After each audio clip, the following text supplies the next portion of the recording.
이념형 사회주의, 박헌형, 신남철, 박지우, 김태준의 사상, 류승완, 선인, 도서출판.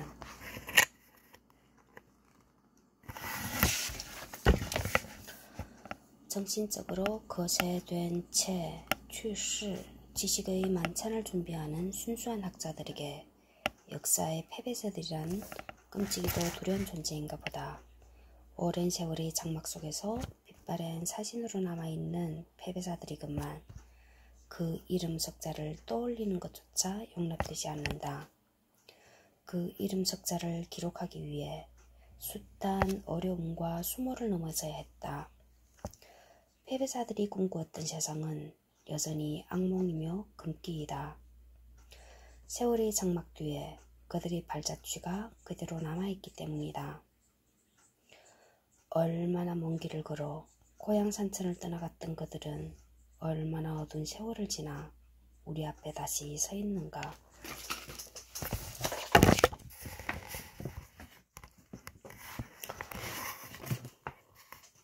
(36페이지) 기존의 선행 연구들에서는 여기에 만족할 만한 해답이 제시되어 있지 않았다.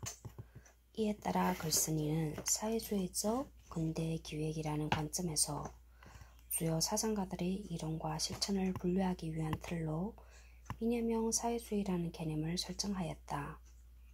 그러나 글쓴이 이 개념은 아직은 제한적, 경향적 기준일 수밖에 없다. 이 글에서는 실천적, 이론적 연관성에 따라 네 사람의 사상가를 대상으로 그들 사이에 교호하는 사상적 공통분모를 찾아보려 한다. 그리고 그들의 사상을 분석하는 틀로서 이념형 사회주의라는 개념을 설정하였다.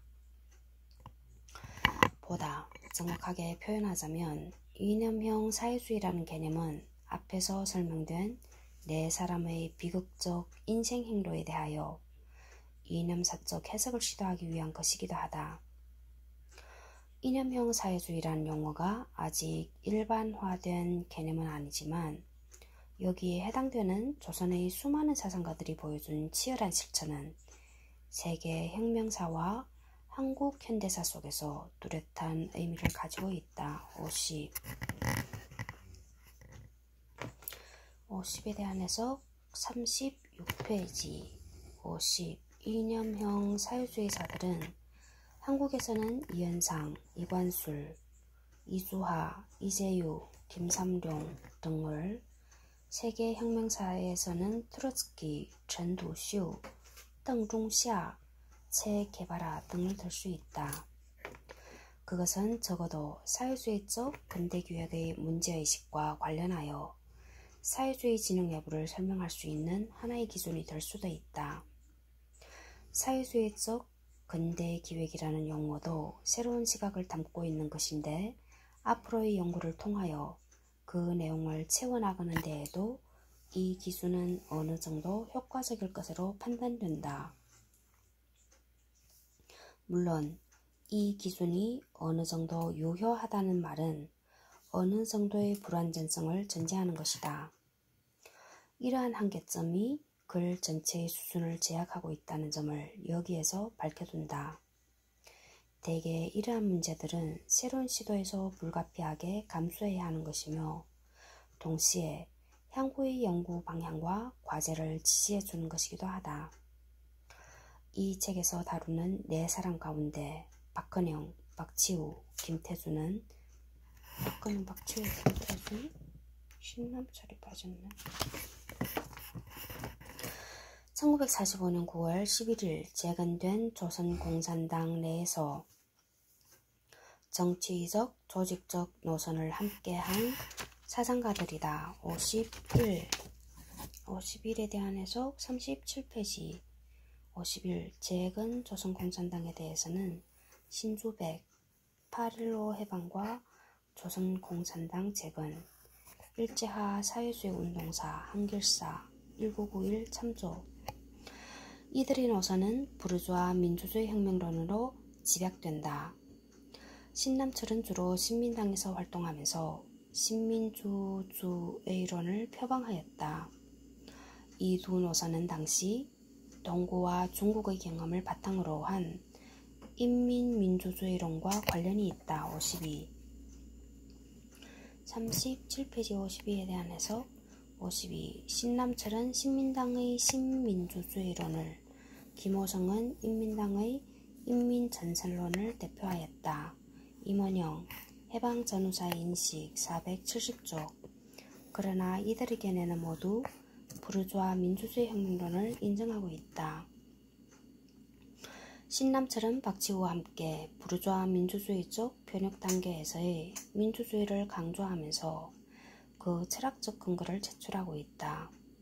따라서 본 연구의 주요 분석 대상들인 박헌영, 박치우, 김태준은 박헌영과의 직접 관계가 명백하고 신남철은 김태준, 박치우 등을 매개로 한 이론적, 실천적 연관성이 있으며 해방 전후 사회주의적 근대기획을 대표하는 사상가들이다.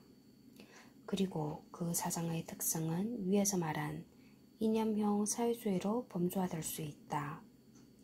이런 이유에서 이들 사상의 논리적 연관을 상호 비교하면서 사회주의적 근대기획의 내용과 성격을 규명하려 한다. 53번 37페이지 53번에 대한 해석. 53. 조공그룹이란 표현은 이 책에서 제한적으로 사용되며 사회주의 운동의 계보에서 별도의 주체 설정을 위한 일반화된 개념은 아니다. 이 책에서 다룬 인물들 중 신남철을 제외한 박헌영, 박지우, 김태준, 임화, 김순남, 이원조, 이강국, 최용달, 이주하, 김삼룡, 이승엽, 권태석, 전석담 등은 박헌영과의 관계나 당시 활동으로 보아 조공그룹으로 분류할 수가 있다. 신남철의 경우 조선학술원 제1회 전국문학자대회, 민전 등에서 이들과 함께 활동하였고 조선학에서 김태준과 철학에서 박지우와 같은 기조에서 이론을 제출하였다. 그는 신민당에서 활동하였는데 김태준 등과 구체적으로 어떤 정치적 관계를 맺었는지는 불분명하다. 그러므로 이 책에서는 신남철을 포함하여 이념형 사회주의로 범주화하였다. 사회주의적 근대기획에 있어서 이들의 이념적 동질성은 인민민주주의론으로, 차별성은 부르주아 민주주의 혁명론과 신민주주의론으로 압축할 수 있다. 박헌영, 김태준, 박치우는 기본적으로 1925년 창당되어 1928년까지 공식적으로 존재했던 조선공산당과 1945년 재건된 조선공산당의 사이의 조직적 정통성을 인정하고 있다.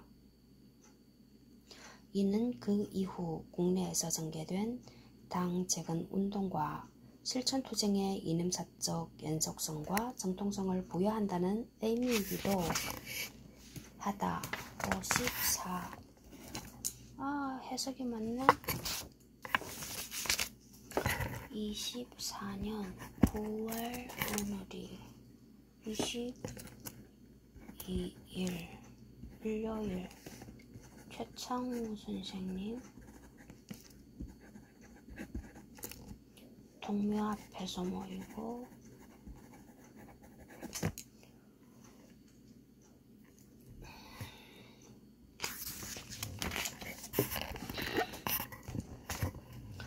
(54에) 대한 해석. 38페이지 现代日报社说 민족해방운동과 공산주의 운동 조공 창립 21주년의 기함. 1946년 4월 17일 참조. 문체와 내용으로 보아 이 사설의 작성자는 박치우로 보인다.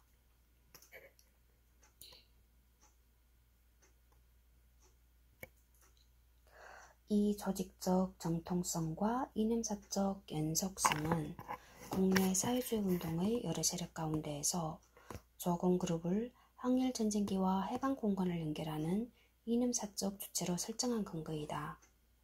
이들과 신남철의 관련성에서 주목되는 것은 정치 철학과 민족 문화 건설론의 기본 노선이 되는 두 문건, 현 정세와 우리의 임무, 8월 태제 55에 대한 해석 38페이지 55 이정 박헌영 전집 편집위원회 이정 박헌영 전집이 47 내지 55쪽 이하 박헌영의 저술은 이 전집에 따른 조선 민족 문화 건설의 노선 잠정안이다. 이 문건은 조선공산당 중앙위원회의 명의로 발표되었으며 사회주의적 근대기획의 정치 철학과 민족 문화 건설론에서 교정적 의의를 가지고 있다. 조선공산당에서 남로당으로의 전환을 전후로 사회주의 진영의 활동은 정세 변화에 따른 투쟁에 집중되었다. 이 시기에는 생산적, 건설적 대안 제시보다는 비판적, 투쟁적 성격이 강조되었다. 따라서 이들이 상대적으로 자유롭게 자신들의 입장을 제시할 수 있었던 이 시기의 노선이 보다 큰 의미를 가질 수밖에 없다. 이념사적, 연속성 측면에서 조공그룹은 국내 사회주의 운동을 대표하고 있다. 조공그룹은 일제치하와 한국전쟁을 거치면서 민족해방과 조국 통일을 위해 한계를 초크하는 투쟁력과 헌신성을 보여주었다. 조공그룹을 부정하는 현재의 조선노동당은 항일무장투쟁을 근거로 한국 사회주의 운동에서의 이념사적 정통성을 자임하고 있다. 56 38페이지 56 조공그룹과 조선노동당과의 대비는 일반적 용법은 아니며 여기에서 제한적으로 사용하였다. 해방 직후 조선공산당은 조공중앙과 북조선 분국으로 나눌 수 있으나 북조선 분국 내에서도 여러 세력이 섞여 있었다. 현재까지 한국 사회주의 진영 내부를 비교하기 위한 일반화된 주체 개념은 없다. 따라서 시기와 사안별로 박헌영 그룹과 김일성 그룹, 조공중앙과 북조선 분국, 남로당과 북로당 등의 주체 설정이 가능할 것이다. 이 주장이 나름의 역사적 근거와 논리를 가지고 있다 해도 그것이 국내에서 전개된 사회주의 운동을 부정하는 것이 될 수는 없다. 그러나 일제화와 해방 공간의 연속성 측면에서 조공그룹의 대표성은 부인하기 어렵다. 57 39페이지 57 1920년대 조공운동에 관해서는 최규진, 코민텔은 6차 대회와 조선 공산주의사들의 정치사상 연구를 참조할 것. 여기서 최규진은 각 그룹의 기관 지명을 따라 화요파는 커뮤니스트 그룹, 서상파는 볼체비키 그룹, ML파는 레닌 그룹 등으로 기존의 분파 명칭을 수정하고 있다. 그 사상에 대한 검토는 사회주의적 근대기획 분석의 필수 과제이다. 이와 함께 이념형 사회주의사들이 인민대중에게 제시했던 대안적 근대 지향성은 해방 직후에 제시된 인민의 새나라, 신조선 건설의 전망에서 표현되고 있다. 근대를 넘어서는 새로운 시대의 건설이라는 말은 사회주의적 근대기획의 문제의식을 잘 나타내고 있다. 58 김기림, 우리씨의 방향, 건설기의 조선문학, 백양당, 1946, 71쪽. 앞에서 사회주의적 근대기획을 역사철학, 정치철학, 민족문화 건설론의 세 범주로 나누었다. 각 범주의 주요 텍스트에 대한 소개와 함께 그 범주와의 근거를 좀 더 설명할 필요가 있다. 첫째, 역사 철학은 사회주의적 관점의 근대화에 대한 기본 인식을 담고 있기 때문이다. 박치우는 자신들의 철학을 현실에 관한 사회적, 역사적 의식이라고 규정한 바 있다. 역사 철학은 현실에 관한 역사적 의식 형태로서 사회주의적 근대 기획의 출발점이라고 할 수 있다. 그리고 그들 역사 철학의 출발점은 막스 레닌주의이다. 신남철, 박치우는 막스주의 철학의 주체적 수용을 보여주고 있다. 그들은 변증법적, 역사적 유물론을 통해서 르네상스를 이해하였고 이를 근대의 역사 철학으로 발전시켰다. 그 내용은 신남철의 历史哲学 59, 39페이지. 이 책은 1948년 1월에 간행되었다. 서울 출판사. 여기에 실린 7편의 논문 중 제1, 5, 6, 7장은 8.15 해방 이전에, 제2, 3장은 그 이후에 집필되었다.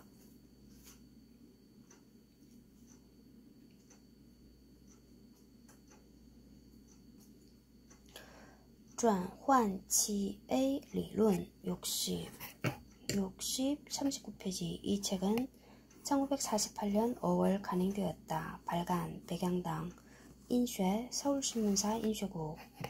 박치우의 思想과 现实 61, 이 책은 1946년 백양당에서 발간되었다.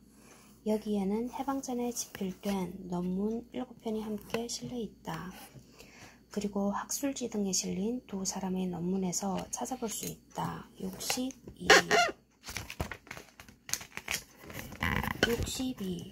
철학연구의 哲学京城昭和9年 신흥과학연구의 신兴京城昭和12年 朝鲜学术院学术解放纪念论文集 서울 1946. 이와 함께 레닌주의로 수용된 러시아의 사적 유물론도 검토되어야 한다. 러시아에서 발간된 유물사관 세계사 교정은 농민전쟁을 전통과 근대의 분기점으로 파악하였다. 63, 40페이지. 보차로프, 요한이 시아니 공조, 김명건, 박찬모 공역, 유물사관 세계사 교정 1, 2, 3, 백양당 1947. 이 관점은 박헌영의 동학 농민전쟁 분석에도 적용되었다. 박헌영은 1946년 11월, 10월 인민항쟁, 1947년 2월, 3.1운동의 의의와 그 교훈, 1947년 4월, 동학 농민랑과 그 교훈을 차례로 탈고하였다. 64. 윤회동, 교차와 대립, 박헌영 사상의 위상 269부터 270쪽. 이 책에서는 이 저술들을 조선 현대사 3부작으로 통칭하였다. 이 저술이 쓰인 시기에서 동학은 50년 전, 3.1운동은 35년 전, 10월 인민항쟁은 불과 몇 달 전에 일어난 당대사였다. 이런 점에서 이 세 편의 글을 조선 현대사 3부작으로 표현하였다.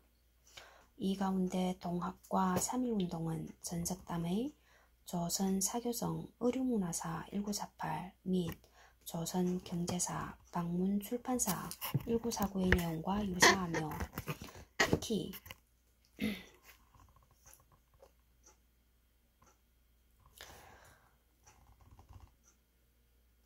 동학 농민랑과 그 교훈을 전석담의 저술로 보는 견해도 있다.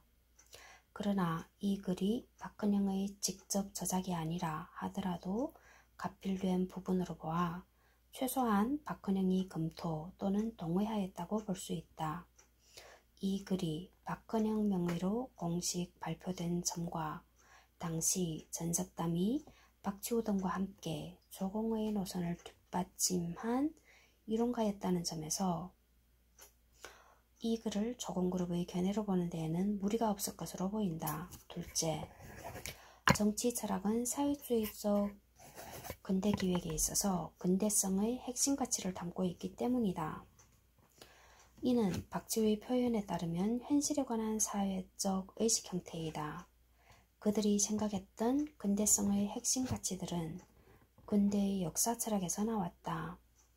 그들은 근대성의 핵심 가치를 르네상스가 발견한 휴머니즘과 비판과 회의의 정신으로 보았다. 이는 그들의 정치 철학에서 비판하는 개인이라는 근대적 주체로 나타난다. 그리고 이에 기반하여 민주주의 정치 철학이 전개된다. 이런 점에서 그들의 정치 철학은 역사 철학에서 도출되는 사회적 실천이라고 할 수 있다.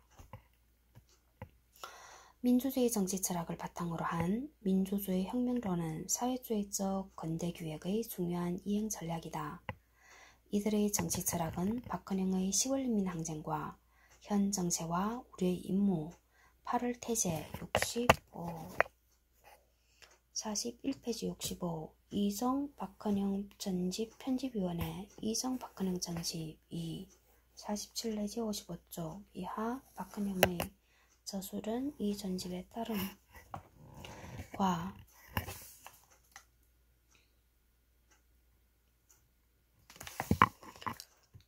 신남철, 박치우의 실천철학, 그리고 김삼룡, 이승엽 등의 전술문건 등에서 드러나고 있다. 66. 김삼룡, 남반부 현정세와 남반부 재정당 사회단체들의 과업, 근로자 평양 1950, 이승엽, 조국 통일을 위한 남반부 인민유격 투쟁, 근로자 평양 1950. 셋째, 해방공간에서 민족문화건설론은 조정중앙위가 제기한 조선민족문화건설의 노선 잠정안에서 압축적으로 드러난다.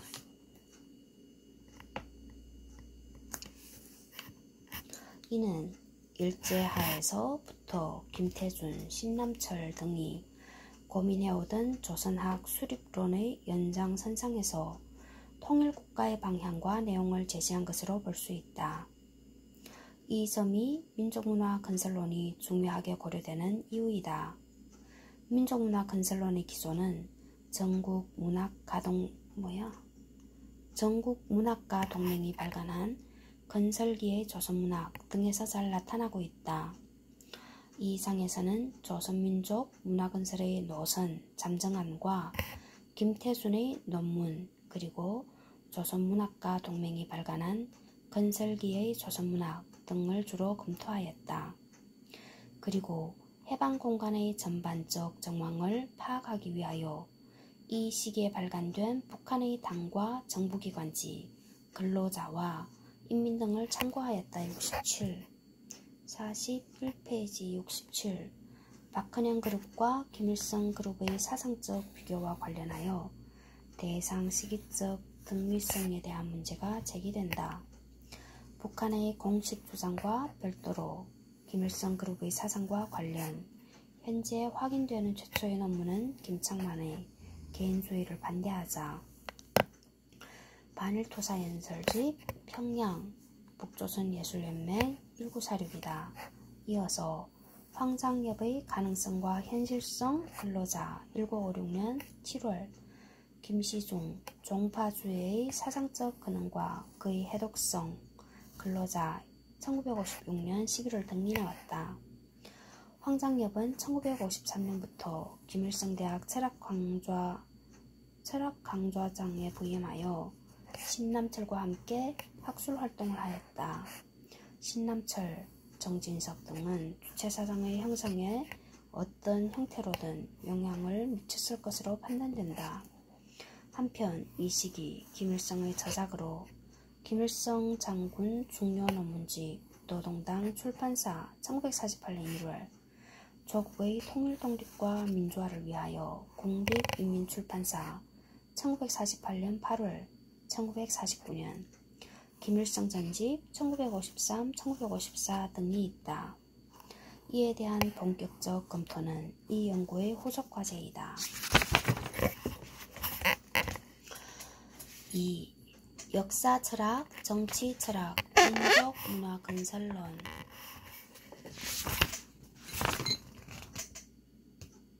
42페이지.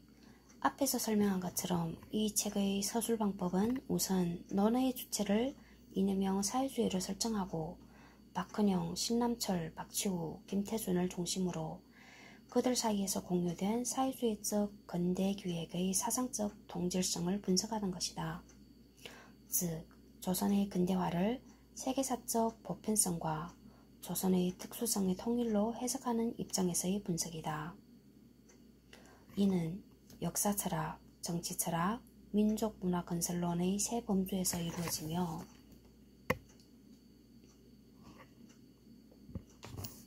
분석의 기본 관점은 사회주의적 근대기획을 식민지 근대화에 대한 주체적 대응의 하나로 평가하는 것이다. 그 기본 관점을 다시 환기하면 첫째, 이념사적 연속성, 둘째, 사상적 내용, 셋째, 해방 공간에서의 실천 등이다. 이에 따라 사회주의적 근대기획의 내용을 박헌영, 신남철, 박치우, 김태준 네 사람의 저술과 실천 사이에서 겨우되는 사상의 동일성, 논리적 동질성과 차별성을 분석, 규명하려 한다. 이를 통하여 사회주의적 근대기획의 내용과 성격을 분석하고 이데올로기적 모순구조 속에서 소멸된 사상의 합리적 핵심과 사상사적 위상을 규명하고자 한다. 이때 역사철학, 정치철학, 민족문화건설론의 세 범주가 큰 틀에서의 연구 방법론이라면 각각의 범주들을 고찰하는 데 중요하게 포착된 것은 추상에서 구체로 다시 추상으로 이어지는 지금 이곳의 개념이다. 지금은 과거에서 현재로 전개되어 온 시간적, 역사적 개념이며 이곳은 세계사적 보편성에서 조선의 특수성으로 구체화되는 공간적, 사회적 개념이다.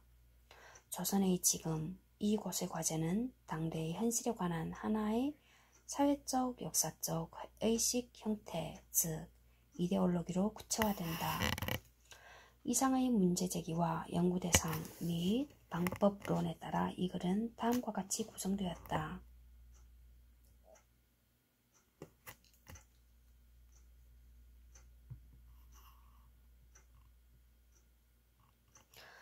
제2장 사회주의적 근대기획의 성립 배경에서는 이데올로기적 근대화에 대한 비판 담론으로서 사회주의 사상이 갖는 위상을 규명하려 한다. 전통과 근대의 전환기 동아시아에 제시된 근대화는 자본주의적 길과 사회주의적 길 이 두 관리했다. 사회주의적 길에서 막스의 유럽 중심주의적 요소는 러시아의 사적 유물론에서 증폭되어 조선의 사회주의 운동에도 이론적, 실천적으로 중요한 영향을 미쳤다. 이러한 배경하에서 조선의 사회주의적 근대기획이 성립되었다. 사회주의적 근대기획의 대립항이자 이념적 선행태, 시행타이로서의 자본주의적 근대화는 제국과 식민의 이중적 근대성을 내포하고 있었다. 이중적 근대성 속에서 근대화가 진전될수록 민족적 주체성은 상실된다. 이러한 모순은 전통적 지식인 사회를 자본주의적 근대성의 수용과 대항이라는 두 갈래로 분열시키는 것이었다. 이 분열의 밑바닥에는 기술적 근대성과 해방적 근대성의 대립이 자리하고 있다. 자본주의적 근대기획은 기술적 근대성이 가진 상대적 해방의 가능성을 절대적 해방으로 제시하는 유토피아적 허위의식이었다. 일제하에서 자본주의적 근대기획은 대동아공영론, 다동야공롱론이라는 허위의식으로 나타났다. 이에 포섭된 조선의 전통적 지식인 계층은 제국과 식민의 이중적 근대성을 내면화하면서 반제민족 전선에서 이탈하여갔다. 그러나 일부 혁신유리는 식민지 근대화론의 허구성을 인식하고 사회주의를 선택하였다. 때마침 성공한 러시아의 볼셰비키 혁명은 강력한 동인이 되었다. 조선의 전통적 지식인은 반제민족 해방투쟁과 결합되어 자본주의 기술적 근대성과 사회주의 해방적 근대성을 동시에 추구하게 되었다. 이는 이념사적으로 사회주의적 근대규약의 성립 배경이 되었다. 이에 따라 일부 혁신유림은 비타협적 민족주의에서 사회주의로 사상전환하면서 사회주의 이념 형성의 한 주체가 되었다.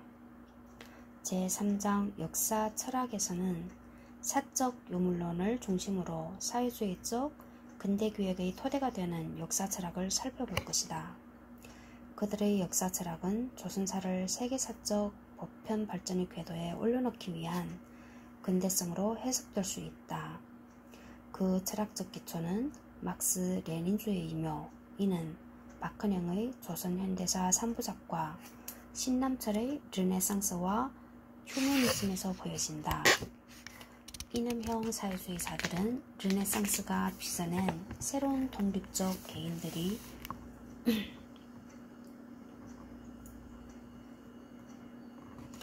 계급적 당으로 결집하여 자본주의 모순을 극복한 해방적 근대를 기획하였다. 그들은 역사 발전의 기본 동인을 비판하는 개인으로 인식하였다. 비판하는 개인은 필연적 자유의 분담자로서 헌신하는 무명, 우밍의 이자기, 쯔지로 개념화되었고 나아가 이자기, 쯔지, 비판하는 개인, 个人, 정치적, 政治的 당, 당과 부대, 部队, 노동계급, 劳动阶级의 전위, 前卫, 세계사적, 世界史的 개인, 个人, 무명, 우밍의 개인, 个人으로 범주화되어 있다. 역사 발전은 이 주체의 실천 과정이며 노동적, 劳动的 시대, 시대라 써야 되지 시간이라 썼네. 속에서의 필연성의 전개 과정이다.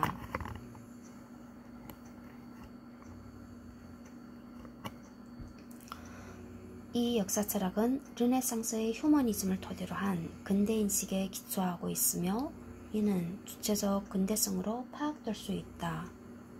제4장에서는 역사 철학이 조선사, 朝鲜史와 조선사회, 朝鲜社会에 적용되면서 민주주의 정치 철학으로 변형됨을 살펴보았다. 그리고 이 민주주의의 철학적 기초를 분석하였다. 역사 철학에서 정초된 근대국가 수립의 과제는 지금 이곳에 구체화된 당면 과제로서 부르주아 민주주의 혁명의 정치 철학을 도출하였다. 박치호는 대동아 공영의 이데올로기를 유기체적 전체주의로 비판하였다. 신남철의 휴머니즘에 기초한 민주주의 철학은 그 대안으로 설정될 수 있다. 그들에게 철학은 현실에 대한 하나의 사회, 역사적 의식 형태이며 그 중심은 인간의 문제이다. 인간 문제의 핵심은 휴머니즘이다. 역사 발전의 동의는 개인의 창조성과 주체성이며 그 전망은 민주주의적 사회주의이다. 이는 합리적 근대성으로 파악된다. 이 관점에서 박헌영의 현 정세와 우리의 임무 8월 태제를 통하여 해방조선을 근대국가로 만들기 위한 과제와 경로를 정식화한 것으로 볼 수 있다. 역사 철학이 조선사의 세계사적 합법 집성을 추구하였다면 정치 철학은 조선사회를 근대적 보편성 위에 올려놓기 위한 것이다. 지금 이곳의 과제를 수행하기 위하여 주체의 설정이 요구되었다. 이는 전위와 인민 대중의 결합으로 가능해진다.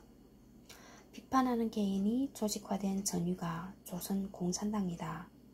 이 당의 실천 철학은 역사의 발전을 위한 개인의 희생, 그 희생의 엄숙성과 실천의 성실성이다.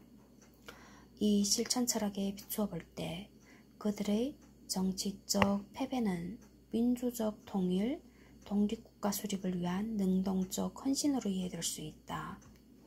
제5장에서는 해방 직후 발표된 조선공산당 중앙위원회의 조선민족문화건설의 노선 잠정안을 중심으로 민족문화건설론을 분석하였다.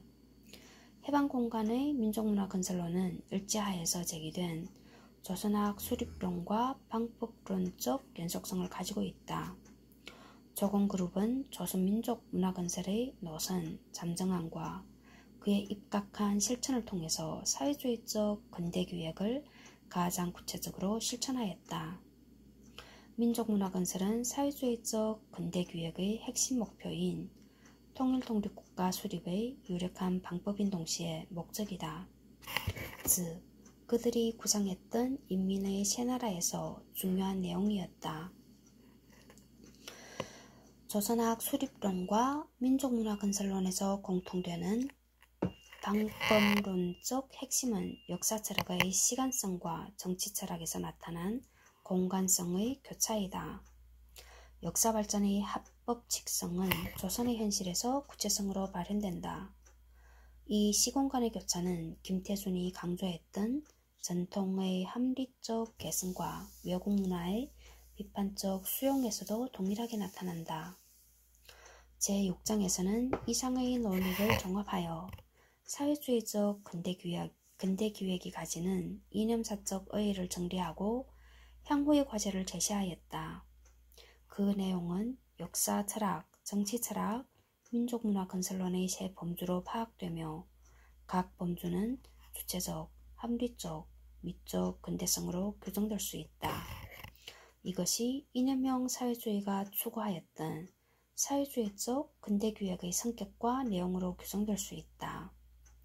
그들의 사회주의적 근대기획은 좌절되었지만 분단의 이데올로기적 모순 구조 속에서 역사의 능선놈으로 사라진 조공그룹의 사상을 객관적으로 재검토하는 작업은 지금 이곳의 이론적, 실천적 과제이다.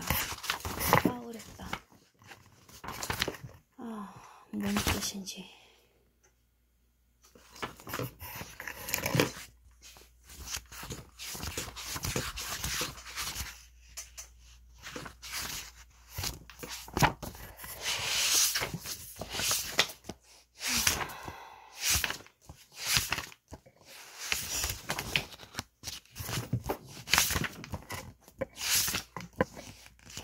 제1장 박헌영 시대의 사상가들 1절 그들의 사상은 무엇이었나 15페이지 시대와 더불어 사라지는데 기꺼이 동의했던 사람들의 사상은 무엇이었을까? 그들은 이렇게 말했다. 철학은 우선 하나의 이데올로기이다. 철학은 자기 자신만을 먹고 사는 그렇게 청백한 그렇게 초연한 학문이 아니라 칭발초란 결국은 현실에 관한 하나의 사회적인 의식, 즉 이데올로기의 하나이다. 1에 대한 해석 15페이지 朴智又哲学의 당파이싱 테오리아와 이슴,思想과现实 마양당 1946 11쪽 11쪽 이하 박치우 로 표기 현대는 근대성과 탈현대성이 공존하는 시대라고 한다. 이데올로기와 유토피아 의식이 구별되지 않는 오늘날 철학함의 가치를 어떻게 찾을 것인가? 이른 자기 고민의 과정에서 앞 세대의 사상가들의 발자취를 보게 되었다. 그들이 남긴 것은 그저 열정만이 아니라 보다 나은 세상에 대한 철학적 모색과 시대 정신이 담겨 있었다. 그리고 그 속에는 비록 정교하게 다듬어지지는 않았지만 새로운 근대적 사회에 대한 기획이 공유되고 있었다. 근대성에 관한 문제는 오늘날의 한국 철학에서 여전히 제기되는 화두이다. 동아시아의 근대 형성에 있어서 사회주의 사상의 역할을 빼놓을 수 없다. 사회주의는 동아시아 근대 사회의 모든 분야에 걸쳐 커다란 영향을 미쳤다. 동아시아의 근대 이해에 있어서 사회주의에 대한 이해는 필수 조건이며 이는 한국도 마찬가지이다. 조선의 사회주의도 식민과 분단으로 이어지는 근대화 과정에서 형성된 하나의 사회적, 역사적 의식이었다. 동아시아의 근대 전환기에는 전통